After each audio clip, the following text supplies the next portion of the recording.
When my husband said that he was a teacher, my father burst out laughing. It wasn't the kind of polite smile people give during formal conversations. It was a full, open laugh.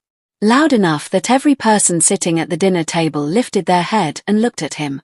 An awkward silence suddenly spread across the room. We were sitting in the dining room of my parents' house. Plates, glasses, and the smell of hot food were spread across the long wooden table. The yellow light from the lamp above was falling on everyone's faces. But in that moment, no one was thinking about the food. My father leaned back in his chair and shook his head. "A teacher." He said the word as if someone had just made a very strange joke. "Yes," my husband Daniel said in a calm voice. He was sitting perfectly straight. There was no hesitation on his face, no embarrassment. Just the same quiet expression I had always seen on his face. But my father was still smiling. He placed his fork on his plate and looked at my mother. "Did you hear that? He's a teacher." My mother gave a faint smile, but she didn't say anything. At the other end of the table, my younger sister slowly picked up her glass of water, as if she also didn't know what to say. Then my father looked directly at Daniel. "I mean, a teacher," he said again. For a few seconds, no one spoke. Then he leaned forward. "So you handle kids, and in return you get paid a little money." The air in the room suddenly felt heavy. It felt as if someone had pulled every sound out of the room. I looked at my husband. If it had been anyone else, they probably would have started explaining themselves immediately. Or at least said something in response. But Daniel only nodded. "I teach history in high school," he said quietly. My father laughed again. This time his laugh was even louder. "History," he said. "So basically, you just tell kids the same things that are written in the book." The plate in front of me was still untouched. I had completely forgotten that I had sat down to eat. The relatives sitting around the table were looking at one another. No one said anything. Then my father said something that made the entire room fall completely silent. He leaned forward in his chair and said, "To be honest, I've always thought that teachers just babysit kids for a few hours and get paid very little in return." He shrugged. "I mean, that's not really a real career, is it?" In that moment, it felt like someone had dropped a stone into my stomach. I immediately looked at Daniel. But he was still calm. He didn't argue. He didn't show any anger. He simply picked up his glass of water and took a small sip. Everyone at the table was now looking at him. My mother too. My sister too. Even my father, who was probably expecting some kind of response. But Daniel didn't say anything. He just sat there quietly. And maybe that was what made it even stranger for my father. Because a few seconds later he gave a small laugh and said, "What happened? Did I say something wrong?" No one answered. The only sounds in the room were the faint clinking of plates and the low hum of the air conditioner. I tightened my fingers under the table. That was the moment when I realized for the first time that this dinner was not going to remain a normal dinner. But at that time I had no idea that this evening wouldn't just be awkward or uncomfortable. This evening was going to change our entire story.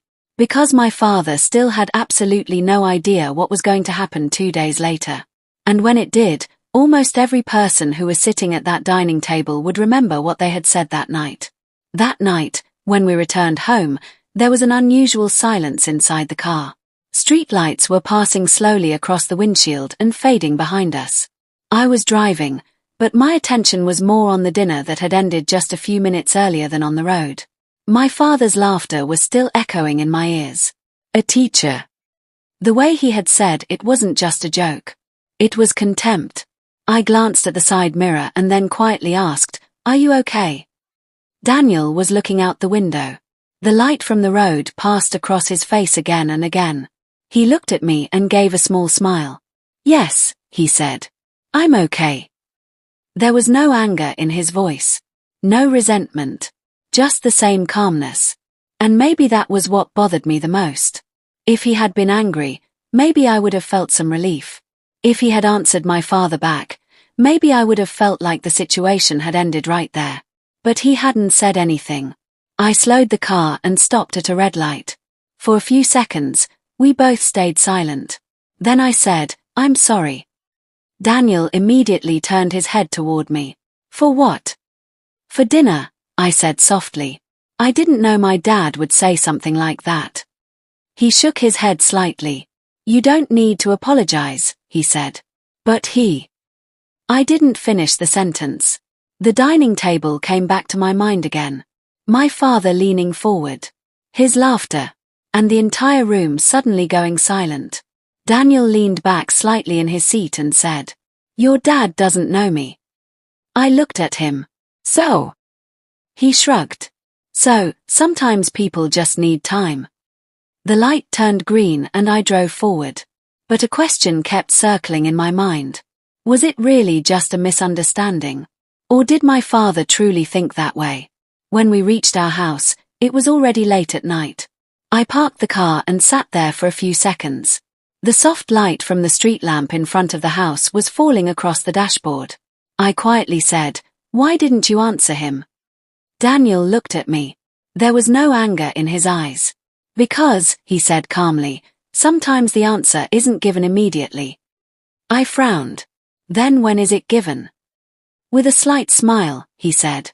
At the right time. I watched him for a few seconds. And when will the right time be? He unbuckled his seatbelt. Soon. After saying that, he stepped out of the car. I stayed sitting there for a moment. His words kept repeating in my mind. The right time. I didn't understand what he meant. But in the next 2 days, I was going to understand. The next morning when I woke up, Daniel was already awake. I could hear the soft sound of the coffee machine from the kitchen. When I walked into the kitchen, he looked at me and smiled. Good morning, he said. I looked at him carefully. He seemed completely normal. As if nothing had happened the night before. But one thing was different. His laptop was open on the table. And there were a few papers next to it. I asked, What are you doing? He closed the screen. Just a little work. I picked up a coffee mug and sat across from him. Daniel, I said, did last night really not bother you? He looked at me for a few seconds. Then he said, It did. I was surprised. But, he continued, sometimes people only understand the value of something when they are shown the truth. I asked quietly, What truth? He didn't answer. He just looked at his watch. Then, standing up, he said, I have to go out for a little while. Where? As he walked toward the door, he said, Just, somewhere. I watched him leave. The door closed. And in that moment, a strange feeling appeared in my mind. Something was going to happen. I didn't know what yet. But I could feel one thing for sure. Daniel wasn't just sitting quietly. He was doing something. And maybe, my father still had absolutely no idea who he had just picked a fight with. That morning, when Daniel left the house, I stood there for a moment looking at the door. I couldn't understand what was going on in his mind. But one thing I had always known, Daniel was not the kind of person who did things without thinking. If he was doing something, there was always a reason behind it. I picked up my coffee mug and stood near the kitchen window. Soft morning sunlight was falling on the street. And in that moment, I suddenly remembered the day I met Daniel for the first time. It was about 4 years ago. I had gone to a school event with a friend. It was a small community program where local school teachers and students were presenting their projects. I honestly had no desire to go there that day. But my friend had practically dragged me there. The school gymnasium was full of people. There were posters, project boards, and the sound of children everywhere. And in the middle of that crowd, I saw Daniel for the first time. He was standing next to a large poster, explaining something to 4 or 5 high school students. There was an old-looking history book in his hand. But the thing that caught my attention wasn't the book. It was the way he was speaking. He was talking to the students as if he wasn't just a teacher, but the storyteller of a great story. There was excitement in his voice. He was using his hands as he explained the story of some ancient battle. And the students were listening with complete attention. I stood there for a few minutes. My friend quietly said, "Looks like you're watching someone very carefully." I laughed and said, "No, I'm just listening." But the truth was that I really was listening. After a while, the group of students walked away. Daniel looked up and noticed me standing there. "Are you interested in history too?" he asked with a smile. I felt a little embarrassed. Maybe," I said. He pointed toward the poster. "If you don't find it boring, I can tell you the story too." I laughed. And maybe that was the moment when our conversation began. Later I learned that he had been teaching at that high school for the past 6 years. His salary wasn't very big. His car wasn't very new. And his apartment was very simple. But he had something that very few people have. He truly loved his work. I had seen him many times staying up late at night preparing projects for his students. Many times he bought books for the kids with his own money. And many times he helped students who no one else wanted to give time to. My father probably could never understand those things. In his world, a person's value was decided by their bank account. But in my world, people like Daniel were the ones who truly mattered. I looked outside through the window and quietly thought, if my father really knew Daniel, maybe he would never have laughed at that dinner table. But maybe now, the time to know him was about to come. My father had always been like this. If someone met him for the first time, they might think he was a very impressive person. He dressed well, spoke with confidence, and always behaved in front of people as if he had the answer to everything. But the people who truly knew him knew that he judged people very quickly. And often that judgment was based on just one thing, money. I had seen this since childhood. When I was little, all of it felt normal. My father often said, if you want respect in life, you have to do something big. In his eyes, something big meant a high salary, a big company, a big house. And maybe that was why he always expected that I would marry someone who was successful according to his standards. When I first told him about Daniel, I still remember his first reaction. He asked me only one question. "What does he do?" I said, "He teaches history at a high school." At that time, he didn't say anything. He just looked at me for a few seconds, and then nodded. Back then I thought maybe it didn't matter to him. But now I was beginning to realize that maybe in that very moment he had already formed his opinion about Daniel. And maybe that was why his laughter came out so quickly at the dinner table that night. On Saturday evening, we were both at home. I was standing in the kitchen making a salad while Daniel was reading something in the living room. Soft music was playing in the room. On the surface, everything looked normal. But in my mind, Sunday dinner kept coming back again and again. Finally I called out, "Daniel." He looked up from the book. "Yes." I asked, "Do you really want to go there on Sunday?" Without hesitation he said, "Yes." I placed the knife on the kitchen counter and turned toward him. "I don't think that's a good idea." He closed his book. "Why?" I took a deep breath. "Because I know what my dad is like." He tilted his head slightly. And I don't think he's going to change." For a few seconds he just looked at me. Then he slowly smiled. "Maybe not," he said. "Then why are we going there?" He stood up from the sofa and walked toward the kitchen. When he reached me, he glanced at the plate of tomatoes on the counter and then looked at me. "Because," he said calmly, "sometimes people only understand something when the truth is right in front of them." I asked the same question I had asked before. "What truth?" He didn't answer immediately. He just opened the refrigerator, took out a bottle of water, and took a sip. Then he said, "You'll find out on Sunday." His voice sounded completely normal. But now my curiosity had grown even more. What exactly was he planning to do? Sunday evening finally arrived. When we sat in the car and started driving toward my parents' house, the sky was turning slightly orange. Holding the steering wheel, I glanced at him. "You seem very calm," I said. He smiled and replied, "Because I am calm." I laughed lightly. "I think my dad is going to say something again today." Looking out the window, he said, "Maybe." "And if he does?" This time he looked at me.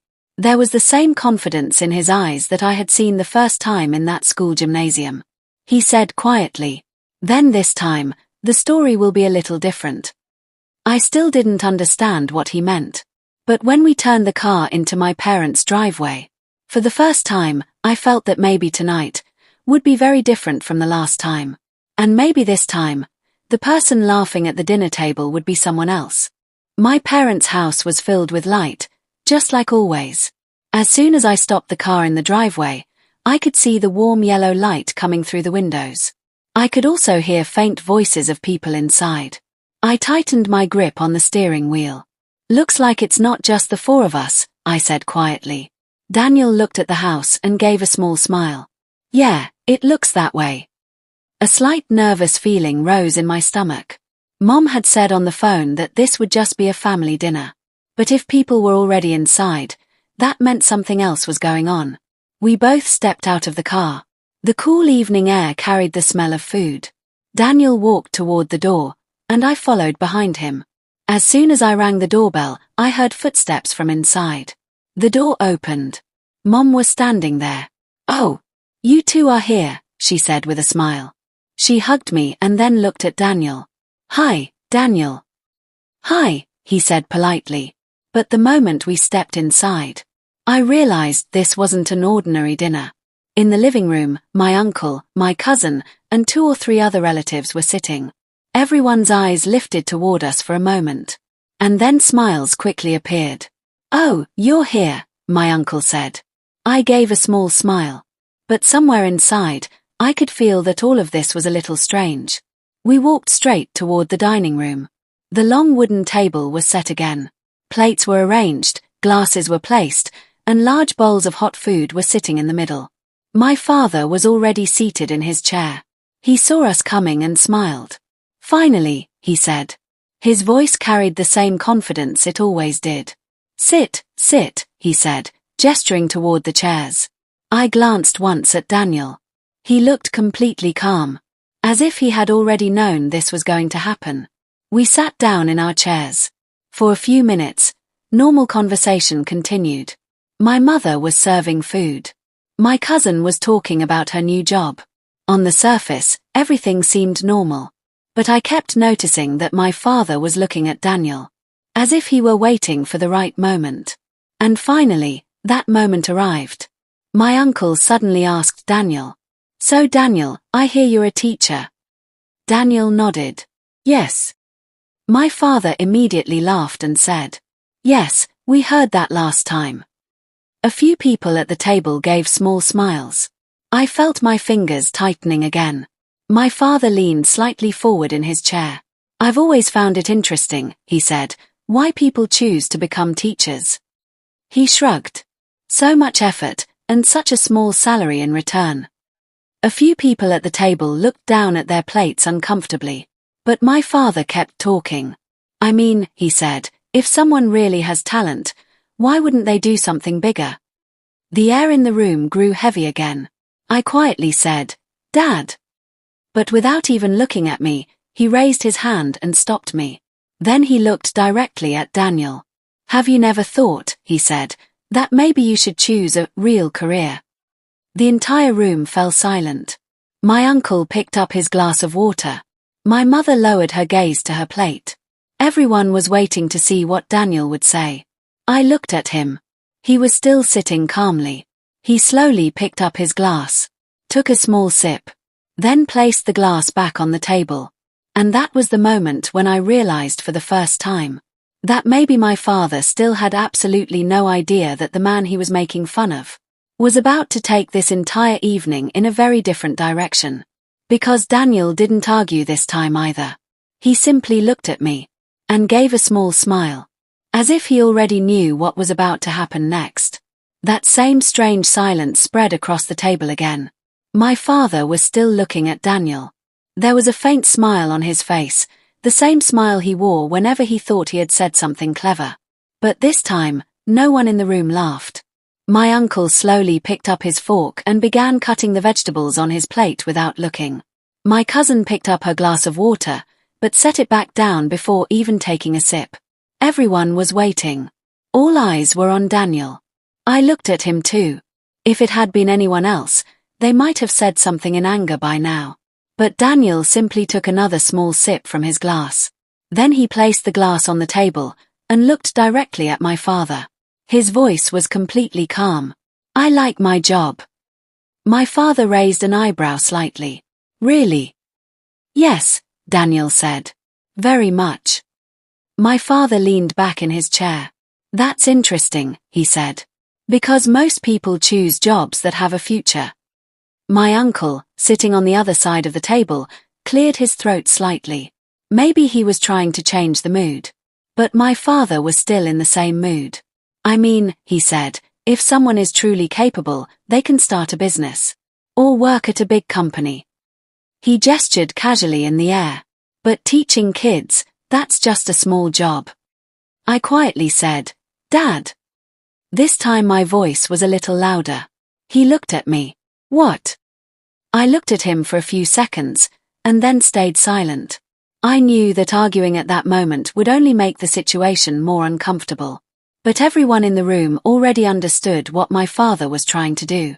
He wanted to prove that Daniel was less in his eyes. And maybe he expected Daniel to react. But he didn't. Daniel was still completely calm. He said quietly, every job has its own importance.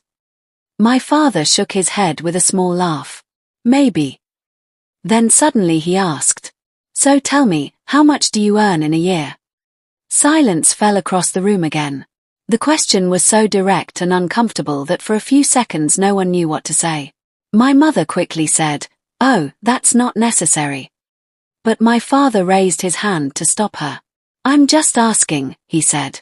My uncle shifted slightly in his chair and said, come on, brother, let it go.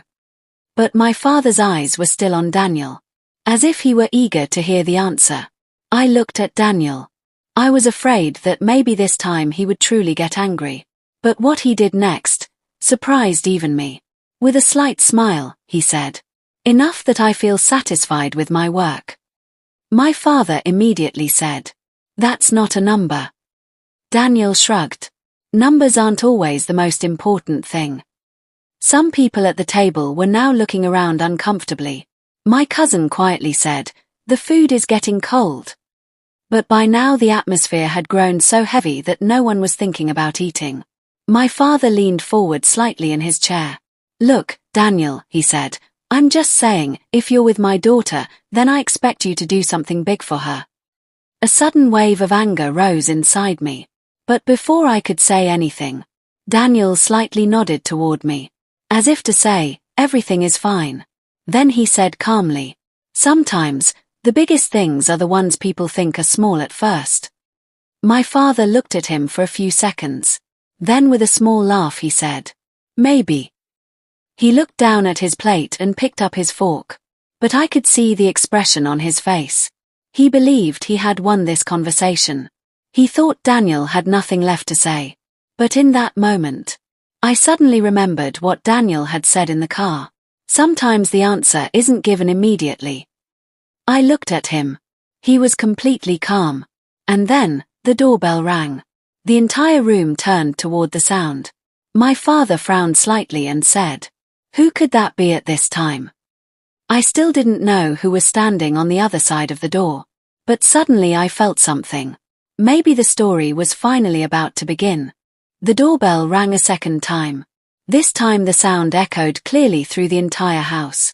Every person sitting at the dining table looked at one another, as if everyone was thinking the same question. Who could be coming at this time? My father frowned. Did you invite someone? He asked my mother. Mom shook her head. No. A few seconds of silence passed. Then my father stood up from his chair. I'll see, he said. The sound of his footsteps echoed softly across the wooden floor. All of us stayed seated, but everyone's attention had shifted toward the door. I glanced at Daniel. He was still sitting calmly. So calm that it almost looked like he already knew who was standing outside. My heart started beating a little faster. Was this the right time he had talked about in the car? A few seconds later we heard the front door open in the living room. Then my father's voice came from the hallway. Yes. After that we heard another man's voice, low and unclear. We couldn't make out the words. My uncle leaned slightly forward. Who is it? He asked quietly. I shrugged. A few more seconds passed. And then my father walked back into the room. But this time he wasn't alone. 2 men walked in with him. Both of them were wearing dark suits. One of them was holding a large leather folder. A different kind of silence fell across the room. My father looked slightly confused. Gesturing toward the table, he said, You can sit." Both men politely nodded, though they remained standing near the table. One of them spoke. "Excuse me, are you Mr. Richardson?" My father nodded. "Yes." The man opened the folder and pulled out a document. "We're from the local school district," he said. My eyebrows tightened slightly. The school district. What could that possibly have to do with Daniel? Then the man looked at Daniel. And smiled. "Mr. Daniel Clark?" Daniel nodded. "Yes." Almost everyone at the table was now staring directly at him. The man continued. "We apologize for arriving without an appointment. But we were informed that you would be here this evening." My father's confusion was now clearly visible. "Wait a minute," he said. "What is this about?" The man extended the paper forward. "Well," he said, "we're here to deliver an official notice." He handed the document to Daniel. "Our school board has unanimously decided that this year's State Teacher of the Year award will go to Mr. Daniel Clark." Time seemed to freeze in the room. My uncle said quietly, "What?" My cousin's eyes widened. My mother looked at me. And my father. My father just stood there. As if he still hadn't fully processed what he had just heard. The second man in the suit smiled and added, "We had hundreds of teachers nominated across the state. But based on recommendations from students, parents, and school administration, Mr. Clark was selected." He continued.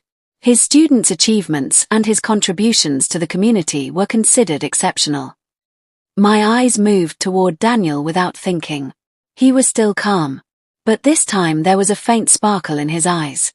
The man continued. "The official ceremony will be held next week. But we wanted to personally deliver the news." He extended his hand. "Congratulations." Daniel stood up and shook his hand. "Thank you." The people sitting at the table were slowly beginning to process what had just happened. My uncle softly started clapping. My cousin said, "Wow, that's incredible." My mother's face filled with pride. But my eyes were on my father. He was still standing there. And for the first time, the confidence that was always on his face was gone. Just a few minutes earlier, he had been mocking this man's career. And now that same man had just been declared the best teacher in the entire state. And suddenly I understood something. Daniel's silence hadn't really been silence. He had simply been waiting for the right moment. For a few seconds, no one spoke. As if everyone was still trying to process what had just happened. My uncle's quiet clapping slowly filled the room. Then my cousin joined in with a smile. "That's amazing," she said. My mother was now fully smiling. "Daniel, that's a huge achievement," she said. But my eyes were still on my father. He was still standing there. The man who had been joking confidently at the dinner table just minutes earlier was no longer there. Now there was confusion on his face. And maybe a little disbelief. The man from the school district said, "We didn't want to disturb your dinner, but we wanted to deliver the news personally." He closed the folder. "Mr. Clark, we received exceptional recommendations from your students and their families. It's very rare for a teacher to receive such strong support from across the state." My uncle nodded, clearly impressed. "Wow, so that means you're the best teacher in the whole state." Daniel smiled slightly. "Maybe just for this year." My cousin said excitedly, "That's a huge honor." My mother quickly added, "We had no idea." I looked at her. There was genuine pride in her voice. But at that moment my attention moved back to my father. He was still silent. The man in the suit said, "We'll take our leave now. You'll receive an email about the formal ceremony." He shook Daniel's hand again. "Congratulations once more." Both men walked toward the door. My father stood there for a few seconds, then slowly followed them to the entrance. The rest of the people in the room were still talking about what had just happened. My cousin said, "I've never seen someone become State Teacher of the Year before." My uncle laughed. Well, now you have. I looked at Daniel. He had already sat back down in his chair. And his face was completely calm. As if none of this was a big deal to him. I quietly asked, "Why didn't you tell me about this?" He looked at me. Because it wasn't official yet. I raised my eyebrows. But you knew you might get the award. He thought for a moment. I knew I was on the final list. I shook my head with a soft laugh. And you thought making it a dinner surprise was a good idea? He shrugged. I didn't plan anything. I looked at him. Really? He smiled slightly. Okay, maybe a little. Just then my father returned to the room. Now everyone's attention shifted toward him. He slowly walked back to his chair and sat down. For a few seconds he said nothing. Then he looked at his plate. But I could tell he was thinking. Thinking very quickly. Maybe the same words were repeating in his mind that he had said just minutes earlier. That's not really a real career. The people at the table were now asking Daniel questions. My cousin asked, "So how do you teach your students?" My uncle said, "Your students must really like you." Daniel answered every question politely, without the slightest hint of arrogance. And that was what stood out the most. Because even after being honored as the best teacher in the entire state, he was still the same calm person.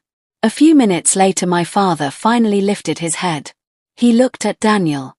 And for the first time that night, his voice was quieter. "So, it seems I was wrong." A soft silence filled the room. Daniel looked at him. But he didn't say anything.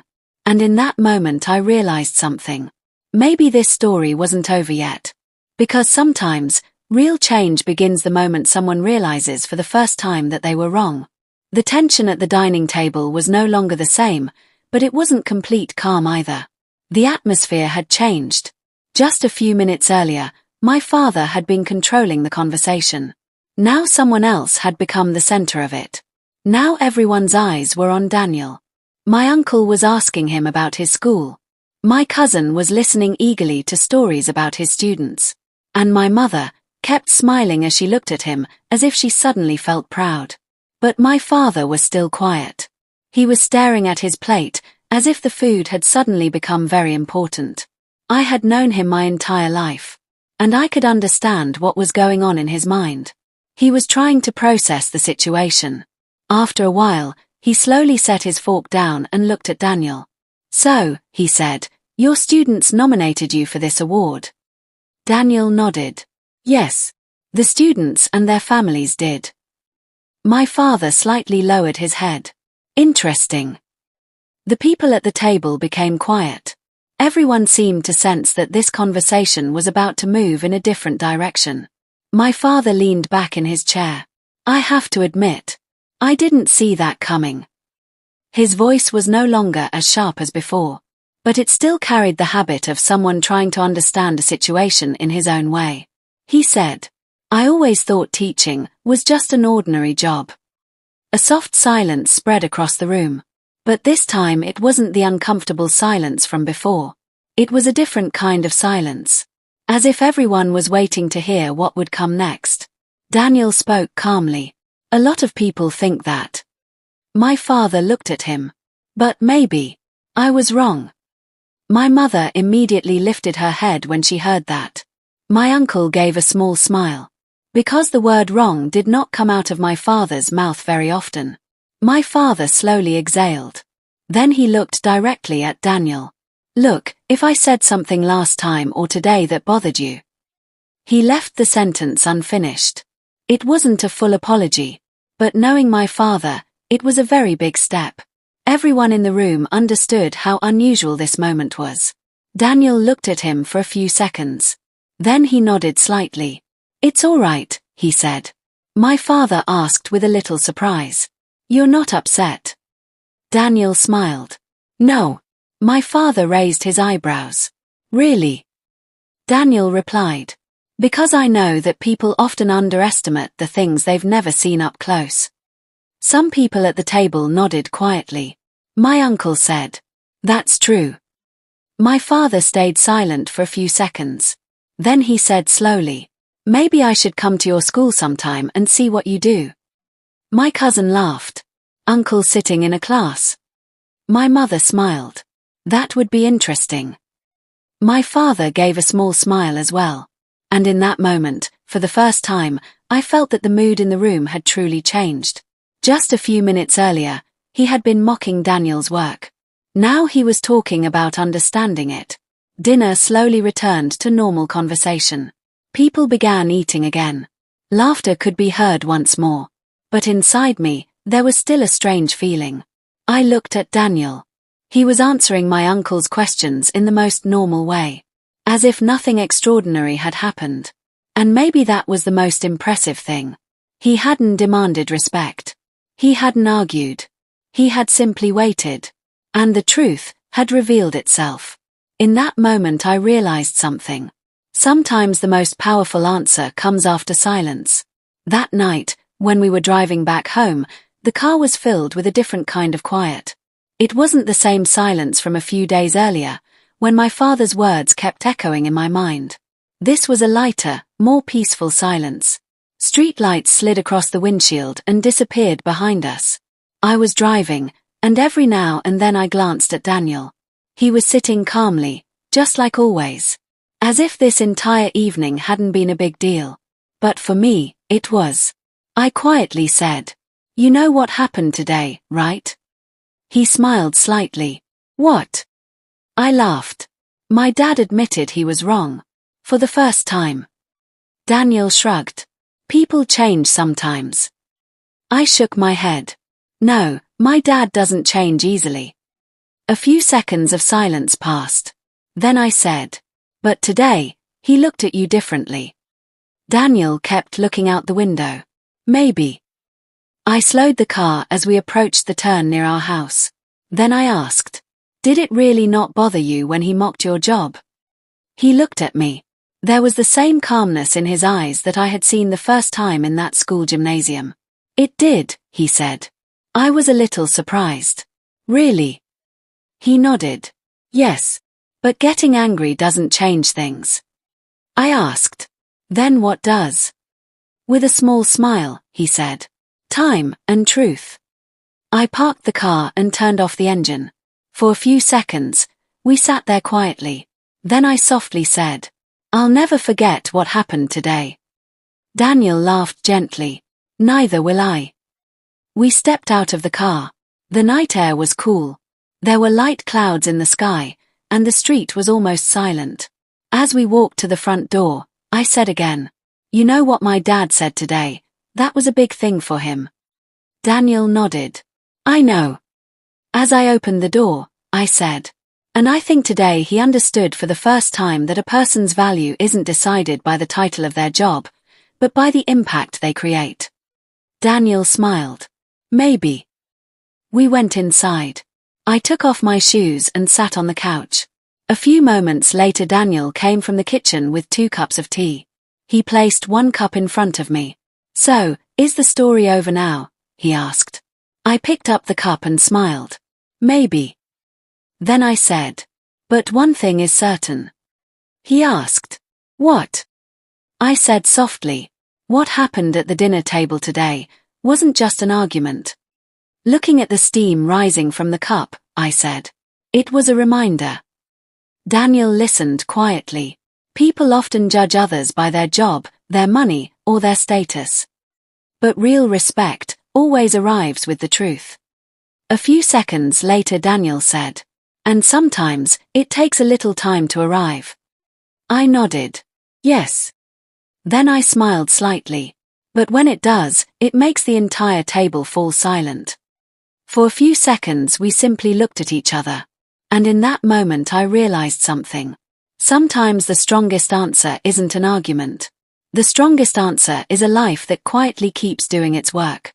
And one day, that truth stands in front of everyone. The truth may win late, but it always wins.